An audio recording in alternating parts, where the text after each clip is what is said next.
blocos de poder, essas duas alternativas, elas não parecem, na prática, tão diferentes assim. Então, o ponto do... Essa é a minha pergunta para o Guilherme, que evitou entrar nessa questão, é como é que ele vê assim, o ponto ouvido pelo Fernando sobre o leilão de Libra.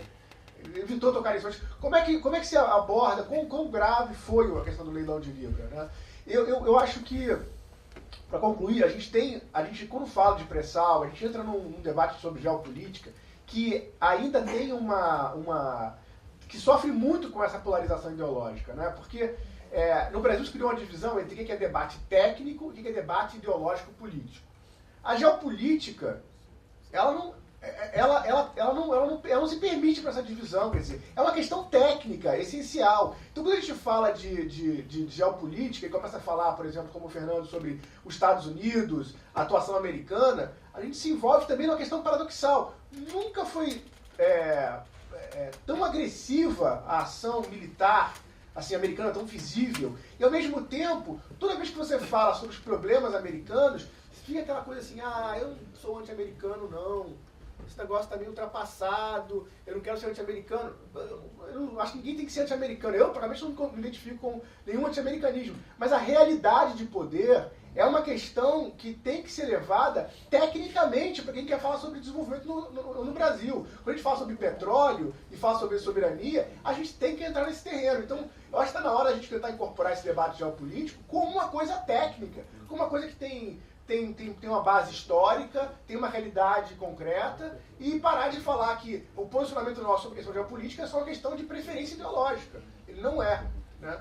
Então, a minha pergunta é uma cobrar aí do Guilherme para se posicionar sobre esse tema do livro.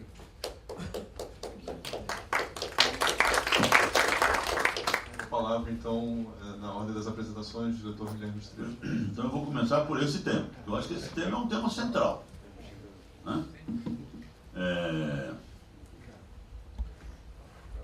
Na minha visão, eu tenho 72 anos de idade, na minha visão como cidadão brasileiro, dizendo apenas, parece que eu sou apenas um observador atento do cotidiano, não sou especialista, não sou doutor, não tenho títulos acadêmicos, é o seguinte: o Brasil, os governos Lula e Dilma colocaram o Brasil num processo de assunção de um poder decisório nacional independente. Nós estamos num processo, né? Quer dizer, a hora que você, primeiro, do seu ponto de vista social, ascende com 30 milhões de brasileiros à cidadania, como partícipes desse processo, né? Depois, toma uma série de medidas no âmbito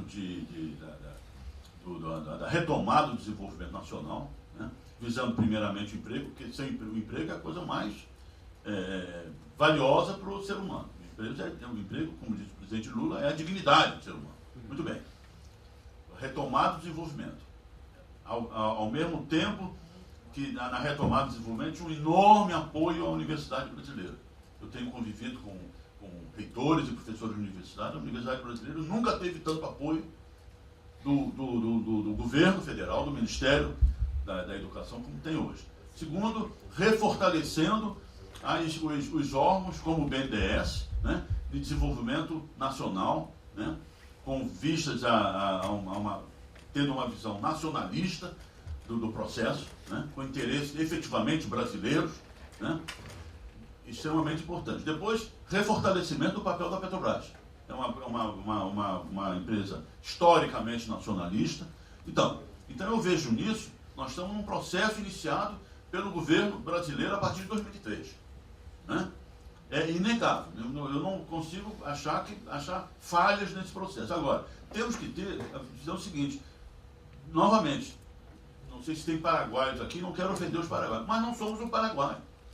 Um processo, a retomada de um desenvolvimento com o objetivo de atingirmos a autonomia de decisão nacional, efetivamente visando os interesses verdadeiramente nacionais, num país da complexidade do Brasil, do tamanho do Brasil, com a expressão geopolítica do Brasil, é uma coisa difícil, não é uma coisa simples. Nós não temos as pressões internacionais que nós sofremos, não são as pressões internacionais de países menores.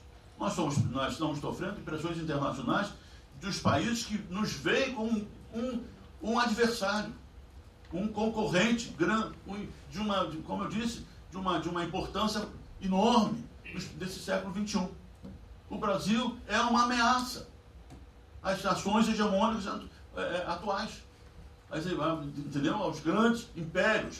Então, nós estamos construindo, na minha visão, eu concordo 100% com o que o senador Saturnino falou, nós estamos num processo que tem complexidades, tem dificuldades internacionais, de pressões internacionais. Nós temos que fortalecer esse processo, tá entendendo? E aí é a tecnologia nacional, é a inteligência nacional, é a competência nacional, né? Para quebrar, termos condições políticas, geopolíticas, né? Temos que refortalecer as nossas relações internacionais, né? Porque com o governo anterior íamos assinar a ALCA, tá? E não assinamos. Então, estamos no governo nacionalista, sim, que conduz esse processo. Há erros? Muitos.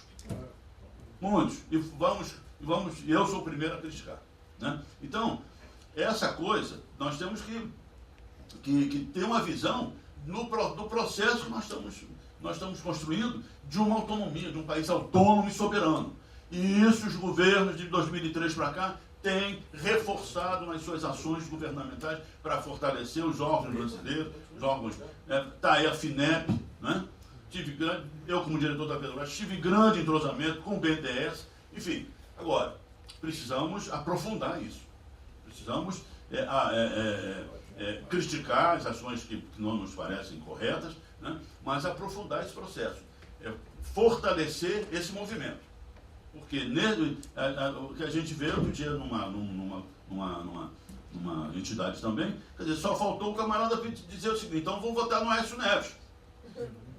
Está entendendo? Então, vamos, agora mesmo nós temos aí, vamos falar mesmo, botar em pratos limpos, tá? no campo político, né? O camarada do Partido Socialista Brasileiro acabou de dizer que é contra processar os militares torturadores. Não foi? Então, e a presidente da República, é forte e incisiva nisso, a favor da revisão, é a opinião pessoal dela. Então, esse processo, agora, é o seguinte, nós estamos mesmo no chão e na mesa das eleições, que vão decidir o futuro desse país. Agora, nesses próximos 4 anos, serão decisivos para o Brasil consolidar uma posição de independência, até para romper com o sistema financeiro internacional. Nós vivemos até hoje com a crise internacional dependendo de meia dúzia de meninos numa Moody's da vida para dar B+, B- ou A+ ao Brasil. Ora, pelo amor de Deus, o Brasil, um país desse não é para ser subordinado a isso. Então, só isso. Nós estamos num processo, o processo é complexo, porque o Brasil é grande, porque o Brasil é a grande ameaça, né, para esse bloco hegemônico internacional, e isso tem que ser passo a passo. Existem dificuldades, né? A minha crítica, desculpe estar me alongando, a minha crítica na Folha de São Paulo foi isso. Eu acho que a participação de empresas estrangeiras representa a participação de interesses estrangeiros, né? E ainda que sejam países amigos, né? Entre aspas, a gente sabe que nas relações internacionais é amigo hoje, não é amigo amanhã. Não é mesmo? Então, eu acho que poderíamos esperar mais para licitar a Libra, poderíamos até contratar a Petrobras em 2015, como a presidente da companhia falou, mas eu não tenho conhecimento de todo o sistema, de toda a composição desse sistema de político e de pressões geopolíticas internacionais, em que isso foi decidido. Nós ainda dependemos, nós não temos condição de romper com o sistema financeiro internacional. Então, tudo isso faz parte de um complexo, tá entendendo? Mas que, na minha visão, só para completar, não elimina o empenho desses nossos governos, desses últimos governos, né, de fortalecer o nacionalismo e fortalecer uma base econômica, tecnológica e científica brasileira para consolidar esse processo e, em pouco tempo, no menor prazo possível, nós atingimos a tão sonhada autonomia de decisão, que é isso que a gente quer. Muito bem.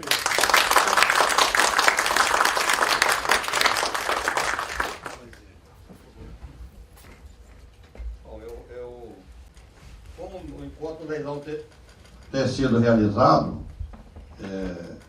não haveria confronto. Bom, companheiro, ou a gente é uma nação, ou a gente é uma colônia. Essa é a opção. O Brasil é o país mais viável do planeta. E por vir sendo dominado sistemática e recorrentemente pelos Estados Unidos, é hoje quase o último colocado dos países em desenvolvimento, que são os BRICS. Quando deu o segundo turno na eleição, uma pessoa lá da equipe do Samuel Pinheiro Guimarães me ligou e perguntou se eu poderia dar uma aí para ajudar a Dilma no setor petróleo. Como eu fazia a campanha da Dilma na época, eu fiz uma entrevista, mandei para lá e no final terminei dizendo que o pré-sal é a maior oportunidade que o Brasil já teve de deixar de ser o maior país do futuro, de deixar de ser o país do futuro. O marqueteiro da Dilma transformou isso dizendo que o pré-sal é o nosso passaporte para o futuro. E mais, a presidente fez entrevista dizendo que entregar o pré-sal era crime e que ela jamais faria isso. Então, meus amigos, isso é uma fraude eleitoral. Prometer um negócio e fazer exatamente ao contrário. A questão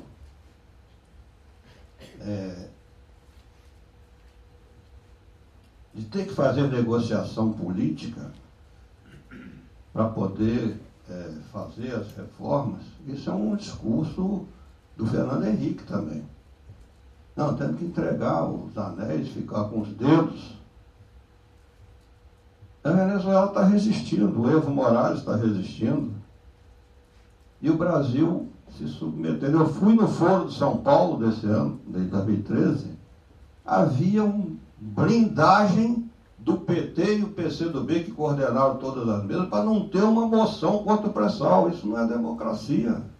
As pessoas que sugeriram foram molestadas, não puderam apresentar uma moção contra o pré-sal. Nós fizemos 3 ações aí que continuam ocorrendo, e o Fábio Conder Comparato, que é o maior jurista que eu considero hoje do Brasil, fez uma delas, das 3 ilegalidades que eu citei. E depois disse para mim desanimado: Fernando, um juiz, se der a nosso favor, o mundo cai em cima dele. Se ele der contra nós, não acontece nada, ninguém vai perceber. Então, para sua tranquilidade, ele não vai nunca decidir a nosso favor. Um juiz chegou a comunicar à ANP que o leilão estaria sob júdice, para avisar os participantes, e ficou. O Marco Aurélio pergunta, né, se não é complicada a questão do nacionalismo. Olha, Marco Aurélio, a gente está vendo agora,